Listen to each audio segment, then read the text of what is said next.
You might be hitting a snag when trying to change your Boost Mobile plan, and there are two main reasons for this. First, Boost Mobile usually restricts plan changes until the end of your current billing cycle to prevent billing complications like prorated charges. The second common cause is issues with the Boost Mobile app itself. Glitches, outdated versions, or poor network connectivity can all prevent you from making changes. So, is it your billing cycle or the app? Let's find out. If it's a billing cycle issue, the simplest solution is to wait until the end of your current billing cycle to make plan changes. This prevents billing complications like prorated charges or data loss.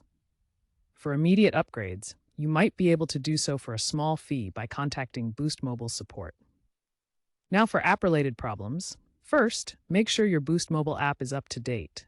It should be version 8.4.2 or later. If that doesn't work, try clearing the app's cache and data in your phone's settings, or even reinstall the app entirely.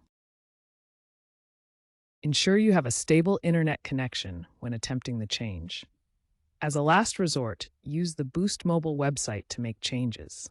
If none of these steps work, contact Boost Mobile customer support for further help.